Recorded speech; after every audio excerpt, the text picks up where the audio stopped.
Halo orang-orang baik yang layak bahagia. Welcome back to my YouTube channel.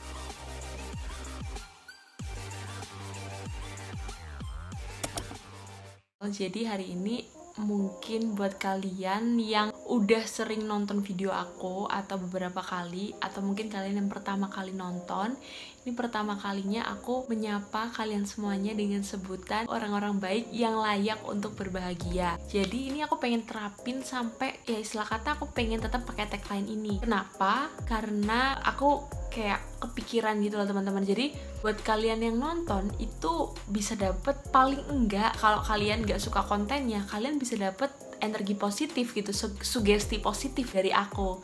Karena aku yakin kok kalian itu semuanya orang-orang baik. Pada dasarnya kalian tuh orang baik. Ya aku nggak tahu bakal jadi seperti apa, apakah kalian tersugesti atau enggak, tapi aku yakin paling enggak ada yang nyantol lah dengan sugesti aku ini, kalian akan menjadi orang yang baik gitu ke depannya, baik untuk diri kalian, baik untuk sekitar. Kenapa aku bilang orang-orang baik yang layak bahagia? Karena ya kenapa enggak, aku merasa kalian semua yang nonton video ini kalian layak untuk bahagia kok gitu. Di videoku kali ini aku bakal ngebuat tentang pengalaman aku tato semi permanen. Ya istilah kata kalau kalian mau mentato semi permanen, ini video ini bisa jadi pertimbangan kalian gitu dari pengalaman aku. Sebelum kita masuk ke videonya, aku boleh minta tolong untuk kalian like, subscribe, atau mungkin kalau ada komen aja, atau kalian boleh share ke teman-teman kalian yang mungkin lagi galau akan membuat sebuah tato. Oke, kalau gitu langsung aja kita ke video. Teman-teman, jadi mungkin di awal aku pengen ngebahas sedikit kenapa kok aku milihnya semi permanen tato bukan yang permanen tato. Dan apa sih sebenarnya bedanya gitu ya.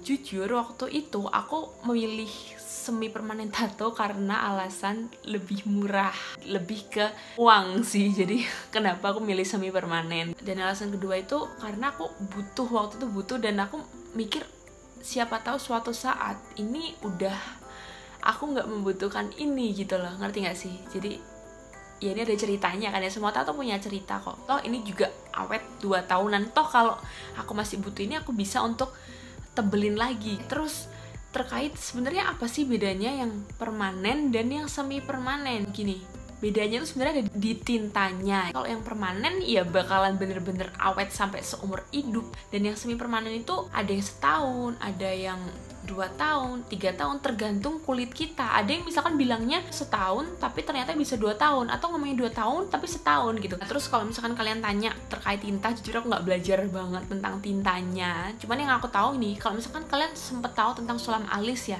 itu di beberapa tempat tato ada mereka yang pakai bahan sulam alis gitu, tapi ada juga beberapa tempat yang emang mereka pakai khusus tato gitu. Sebelum kalian memutuskan untuk menato, itu yang paling penting kalian harus sadari dulu, tato itu masih berbau tabu buat banyak orang, apalagi kalian mikir ke pekerjaan nantinya gitu. Ada beberapa tempat yang nggak mengizinkan itu, kalian mungkin harus pertimbangin dalam hal itu gitu. Tapi kalau misalkan kalian udah bisa untuk mematakan, oh aku bisa nih ngehandle itu, that's okay, lakuin aja gitu. Aku cuman kayak, ya takutnya kalian nantinya ke depan kerja bingung nutupinya gimana atau apa, ya kalian boleh pikirin itu dulu gitu. Kedua, aku pengen kasih saran buat kalian, kalau misalkan ditanya pilih semi permanen atau permanen, ya kalau kalian punya budget ya kenapa enggak yang permanen gitu loh, toh juga sama-sama pakai jarum gitu kan. Terus kalian matengin desain, atau kalian pengen tato apa. Jangan sampai kalian udah bikin terus kayak ragu dengan desain kalian, ujung-ujungnya kalian menutup itu karena merasa malu, nggak pede dengan desainnya. Itu jangan sampai terjadi kayak gitu. Terus saran dari aku juga yang terakhir, kalian matengin tempat kalian akan menato, dan yang paling penting siapin mental. Ya kalau dibilang tato sakit enggak, ya sakit ya. Siapa sih kalau kita dikenain jarum gak sakit, kan bohong banget ya. Jadi ya siapin mental gitu, nggak usah takut. Istilah kata kayak jangan takut. Oke, nah ini aku udah masuk ke bener-bener ke pengalaman aku dari awal aku sampai akhir proses aku melakukan tato semi permanen ini. Awali dari aku udah milih dulu tempatnya ya. Aku lihat punya temen aku ya, kalau temen-temen penasaran, aku waktu itu aku nyebutnya bingung apa ya, cuman Archai Studio itu punya temen aku. Terus ketika aku udah pilih lokasinya, aku udah memutuskan untuk pilih desain. Kebetulan desainnya semua ini aku pilih gambar sendiri ya, bukan gambar sendiri, aku cari referensi di internet. Terus ketika aku cari referensi, dia itu aku print. Kebetulan waktu itu kalau di tempat aku tato ini, dia lebih ke aku disuruh bawa untuk gambar tatonya. Waktu itu kayak gitu, aku udah harus bawa print-printannya, dan sebisa mungkin itu seukuran yang aku pengenin gitu. Di beberapa tempat tato itu mereka yang menyediakan jasa konsultasi. Maksudnya konsultasi itu mereka akan menyediakan desainnya, kalian tinggal kayak ngobrol sama mereka, kalian pengen desain seperti apa, mereka yang akan menyediakan desainnya. Tapi setahu aku kalau yang tempat-tempat kayak gitu bakalan lebih mahal.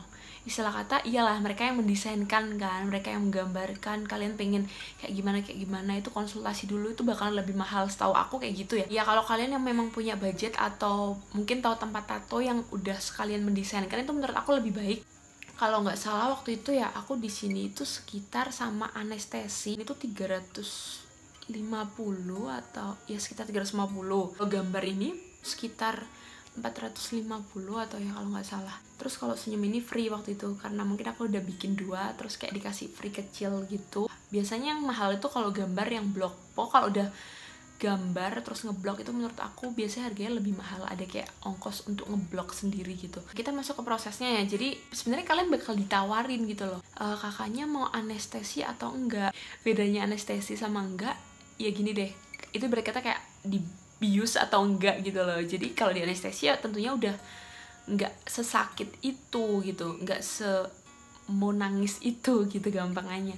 Dan ya aku sih tentu aku bilang anestesi. Tapi ada beberapa orang yang emang kayak ditato itu pengen merasakan sensasi sakitnya gitu loh. Beberapa orang ada yang kayak gitu yang aku baca di artikel. Jadi ada mereka yang nggak perlu anestesi, tapi kalau aku pakai anestesi karena wow, deg-degan parah, karena ya aku takut sakit gitu. Waktu itu ya anestesi aja itu bayar anestesi sekitar 50 ribuan. Waktu di anestesi itu kayak diolesin, aduh nggak tahu itu kayak jenis krim atau apa, itu ditunggu sekitar 20 menit. Setelah udah itu bakal kayak dielap. Terus waktu gambarnya udah, mereka bakalan kayak tanya posisinya nanti di sini ya, udah pas belum nih gitu. Kalau udah pas mereka tempel. Nah itu nanti dari kertas karbon tuh bakal otomatis nempel gitu di sini tulisan tadi itu. Ketika nempel mereka bilang oke udah siap ya. Mereka kayak kasih tunjuk ini jarumnya baru ya, kayak ya mereka kasih bukti oh ini baru, ini udah disterilin segala macam. Kalau misalkan ditanya ya antara yang ini sama ini sakit yang mana sih? Nah kalau yang ini itu menurut aku sama sekali nggak sakit ya.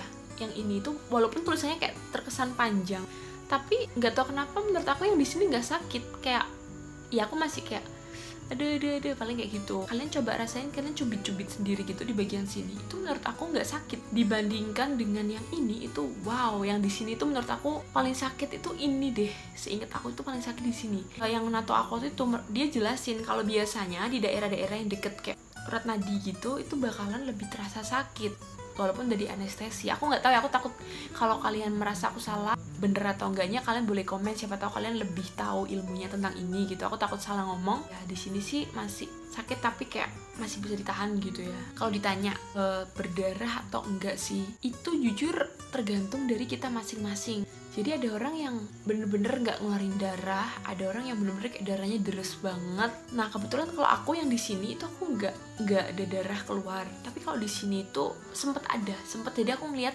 kelihatan gitu loh darahnya kayak keluar waktu di jarum. Itu kan bener-bener kayak ini kan gimana ya, proses tato itu jarumnya bakalan kalau ibarat kata kalau kalian lurus ya udah jarumnya itu nggak akan diangkat-angkat gitu loh. Maksudku bukan gimana ya udah bakalan jarum itu harus jalan lurus terus gini biar rapi gitu.